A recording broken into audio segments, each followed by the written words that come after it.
मेरा नाम रूपाली है। मैं एक आईटी कंपनी में काम कर रही हूँ और मेरी उम्र 25 साल है। हमारी कंपनी में काम करने वाले अमर ने मुझे पसंद करना शुरू कर दिया। हम दोनों एक साथ काम करते थे और एक दूसरे के साथ ज्यादा समय बिताने लगे। धीरे धीरे मुझे भी अमर पसंद आने लगा। वह हमेशा खुश और मजाकिया रहता था। कभी कभी हम दोनों रेस्टोरेंट्स में खाना खाने जाया करते थे। एक साल साथ काम करने के बाद अमर ने मुझसे शादी का प्रस्ताव दिया। उसने कहा, रूपाली, मैं तुमसे प्यार करने लगा हूं। तुम बहुत सुंदर हो। मेरी जिंदगी में आकर मेरी जिंदगी को रोशन करो। मैंने खुशी खुशी उसे शादी के लिए हाँ कह दी। फिर वह शादी के प्रस्ताव के साथ मेरे घर आया। हमारे घर वालों ने भी इजाजत दे दी। हमारी शादी तय हो गई और अब शादी के लिए केवल 20 दिन बाकी थे। घर में शादी की तैयारियों में जोर शोर से खलबली चल रही थी, जबकि मैं ऑफिस जा रही थी। मैंने शादी के 2 दिन पहले छुट्टी लेने का सोचा था। निजी कंपनी में छुट्टी मिलना मुश्किल होता है, इसलिए घर वालों द्वारा सारी तैयारी की जा रही थी। कभी कभी मेरा भाई मुझे मजाक में कहता था कि अब मेरे जीवन में नया मोड़ आ रहा है। मैं अंदर से खुश होती थी, क्योंकि मुझे लग रहा था कि अब मैं अपने जीवन में प्यार पा रही हूँ और वह जरूरी चीज जिसे हर इंसान को चाहिए मुझे मिलने वाली थी। मैं अमर के ख्यालों में खोई रहती थी। अमर हर रात मुझे कॉल करता था और मेरे साथ लंबे लंबे प्रेमालाप करता था। वह शादी की रात के बारे में बात करता था और मैं उन ख्यालों में खो जाती थी।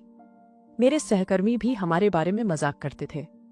सब कुछ ठीक चल रहा था, लेकिन मुझे एहसास हो रहा था कि मेरे जीवन में एक नया तूफान आने वाला है और मैं इसके बारे में पूरी तरह से अनजान थी। अमर और मेरे जीवन के बारे में सोचते सोचते मैं एक नई जिंदगी की शुरुआत की तैयारी कर रही थी। मैं नए सपनों को देखना शुरू कर रही थी, जबकि एक ओर मेरे जीवन में हलचल धीरे धीरे आ रही थी। मुझे अंदाजा नहीं था कि यह स्थिति ऐसा होने वाली है। एक दिन अमर ऑफिस नहीं आया। अमर बीमार था, इसलिए मुझे ऑफिस में ज्यादा काम करना पड़ा। जब काम खत्म हुआ तो रात के 10 बज चुके थे और अब ऑफिस में रुकना संभव नहीं था। मैंने तुरंत अपना पर्स उठाया और बाहर की तरफ गई। बाहर जाकर मैंने ऑटो के लिए इंतजार करना शुरू किया, लेकिन फिर मौसम बिगड़ने लगा और बारिश शुरू हो गई। ठहरने के लिए कोई जगह न होने की वजह से मैं बारिश में भीग गई। रात बहुत देर हो चुकी थी और ऑटो नहीं मिल रहा था, जिससे मुझे चिंता होने लगी। मैं बहुत परेशान हो गई थी। तभी एक बड़ी कार मेरे सामने आकर रुकी। उसमें से एक व्यक्ति ने कार की खिड़की से मुझे बुलाया और कहा, कार में आ जाइए। जब मैंने उसे देखा तो मैंने उसे पहचान लिया। वह मेरे ऑफिस में काम नहीं करता था, लेकिन उसकी कंपनी के ऑफिस में काम करता है, जो ठीक सामने है। जब मैं लिफ्ट में जाती या आती तो मैंने उसे कई बार देखा था। जब हम लिफ्ट में अकेले होते तब वह मुझे अजीब नजरों से देखता था। एक बार जब मैंने ऑफिस खत्म कर लिया था और ऑटो के लिए इंतजार कर रही थी, तो वह मेरे पास आया और लिफ्ट ऑफर करने लगा। लेकिन तभी अमर अपनी बाइक लेकर वहां आया और मैं अमर के साथ चली गई। अब अमर नहीं थे और वह लड़का मुझे लिफ्ट देने की पेशकश कर रहा था। मैंने उसे देखा, लेकिन उससे कुछ बात नहीं की। मैंने सोचा, अपरिचित से लिफ्ट लेना ठीक नहीं है, इसलिए मैंने कहा, नहीं धन्यवाद, मैं ऑटो का इंतजार कर रही हूं। इसी बीच वह व्यक्ति कार से बाहर आ गया। उस समय रात के 11 बज चुके थे। इस वक्त आपको ऑटो नहीं मिलेंगे क्योंकि मौसम बहुत खराब है, वह बोला। आप मेरे साथ चलिए। इतना बोलकर वो मेरे जवाब का इंतजार करने लगा। थोड़ी देर सोचने के बाद मुझे लगा कि मुझे उसकी मदद ले लेनी चाहिए, क्योंकि रात बहुत हो चुकी थी। मुझे नहीं लग रहा था कि कोई ऑटो इस समय मिलेगा, इसलिए मैंने उसके साथ उसकी कार में जाने का फैसला किया। वह बोला, तुम बहुत थकी हुई लग रही हो, मेरे घर सामने ही है। पहले तुम अपने कपड़े बदल लेना, फिर मैं तुम्हें तुम्हारे घर छोड़ दूंगा। मुझे ठंड लगने लगी थी। वह मुझे अपने घर ले गया और तुरंत मुझे एक तौलिया दिया। फिर उसने मुझे अपने कमरे में बुलाया और एक शर्ट और पैंट देते हुए कहा, इसे पहनो। जब वह कमरे से बाहर गया तो मैंने देखा कि मेरे सामने एक हेयर ड्रायर पड़ा है। मैंने पहले अपने बाल सुखाने का सोचा, क्योंकि अगर मेरे सिर में ठंड लग गई तो मुझे सिर दर्द होगा। मेरे बाल सुखाने में थोड़ा समय लगने वाला था।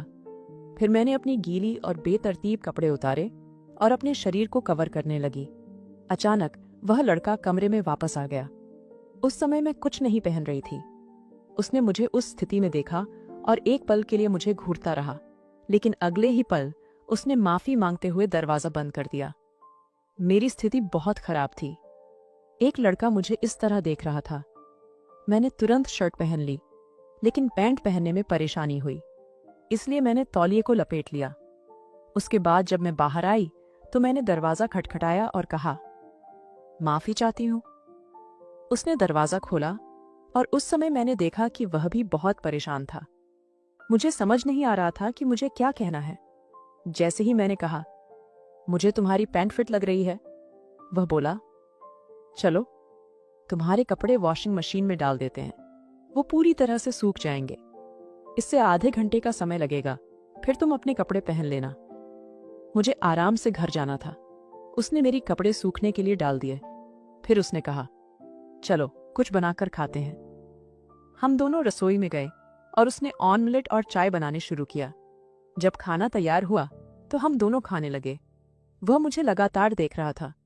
मैंने अपने शर्ट के बटन नहीं लगाए थे और मुझे यह पता चल गया कि वह मेरे सौंदर्य को देख रहा है। जब मैंने यह महसूस किया तो वह मेरे पास आया। उसने मेरे कपड़ों के बटन लगाने की कोशिश की और मेरी सांसें तेज होने लगी और उसकी सांसें भी तेज होने लगी।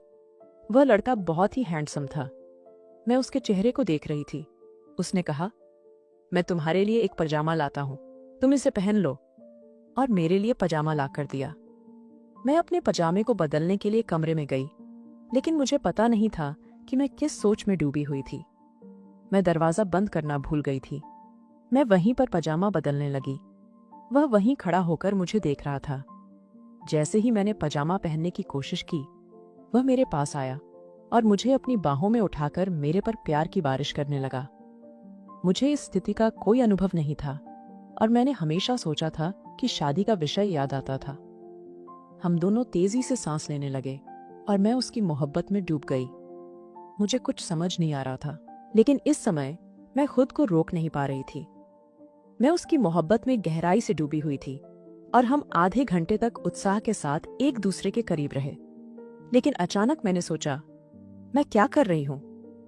ये सोचते ही मेरी आंखों में आंसू आ गए और मैंने कहा, मैं तुमसे परिचित नहीं हूं। उसने कहा, मैं आकाश हूं, जो मेरी बगल के ऑफिस का सीईओ है। उसका नाम सुनते ही मैं चौंकी।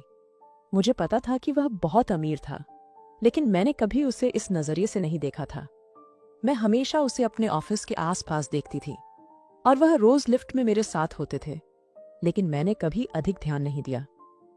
मैं कुछ और कह नहीं सकी, फिर भी मैं उसे रोक नहीं पा रही थी।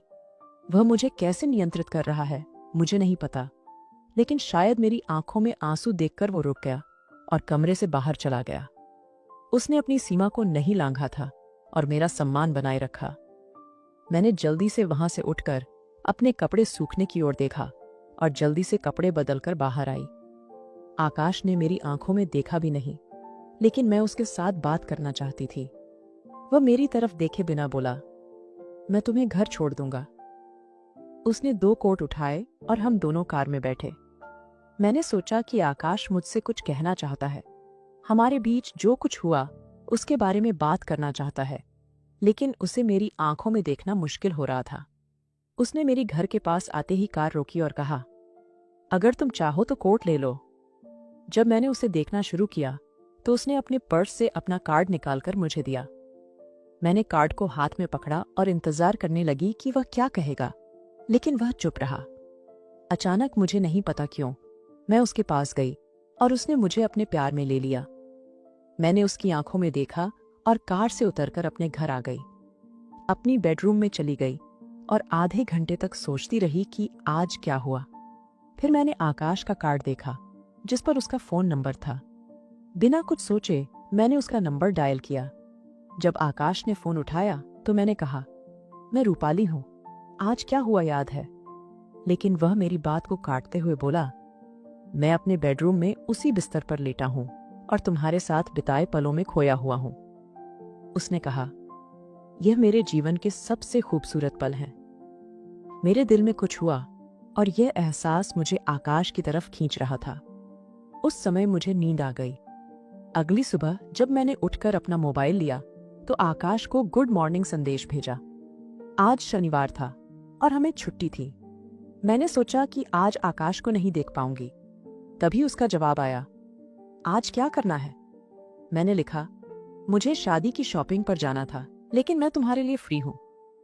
यह प्यार है या कुछ और, मुझे नहीं पता। उसने जल्दी से लिखा, मेरे घर दोपहर 12 बजे आए, मैं लंच तैयार करूंगा। मैंने घड़ी देखी, तब 10 बज रहे थे, इसलिए मैंने जल्दी से तैयारी की। मैंने अपने माता पिता से कहा कि मैं शॉपिंग के लिए अकेली जा रही हूं, लेकिन उससे पहले आकाश से मिलने की इच्छा थी। हमारे बीच जो कुछ हुआ उसने मेरे जीवन को हिलाकर रख दिया था। मैं 12 बजे उसके घर पहुंच गई। उसने मुझे देखकर मुस्कुराते हुए अंदर बुलाया। उसने कहा, खाना तैयार है, पहले खा लो और फिर बातें करते हैं। खाना के बाद मैंने कहा, देखो आकाश, कल क्या हुआ मुझे नहीं पता कि यह कैसे हुआ, लेकिन मेरी शादी तय हो गई है। मैंने कहा कि मेरी शादी 19 दिनों में होगी। मेरी बात सुनते ही उसके चेहरे पर गुस्सा साफ नजर आ रहा था। वह मुझे खोना नहीं चाहता था और उसने सोचा होगा कि वह मुझे प्यार करता है।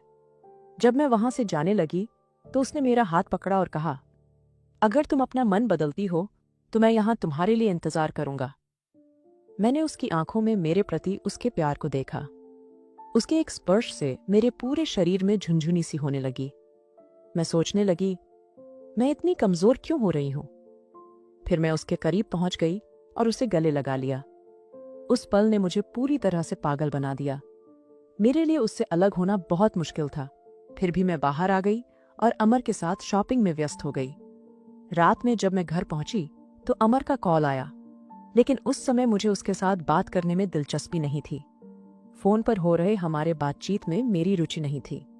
मैंने अमर को कहा, मुझे बहुत थकान हो रही है, कल बात करते हैं, और फोन काट दिया।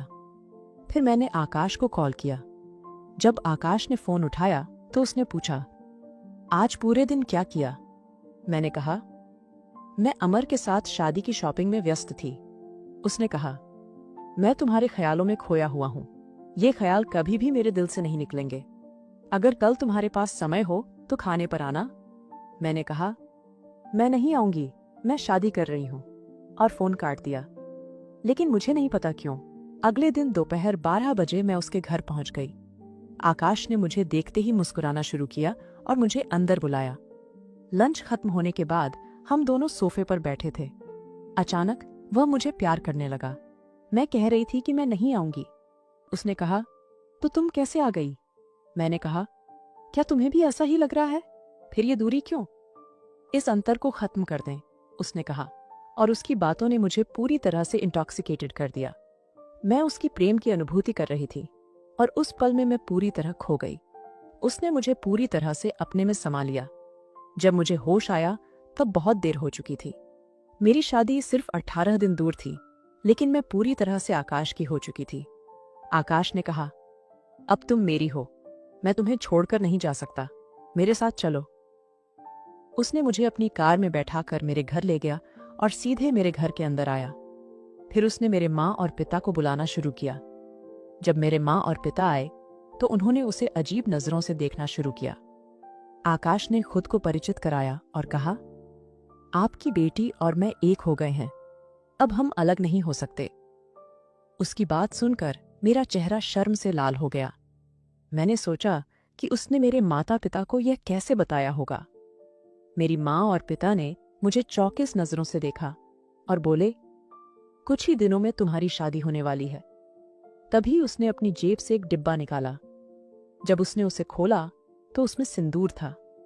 उसने मेरे हाथों में सिंदूर भरकर कहा, अब से रूपाली मेरी पत्नी है। उसने मेरा हाथ पकड़कर अपने घर की ओर ले गया।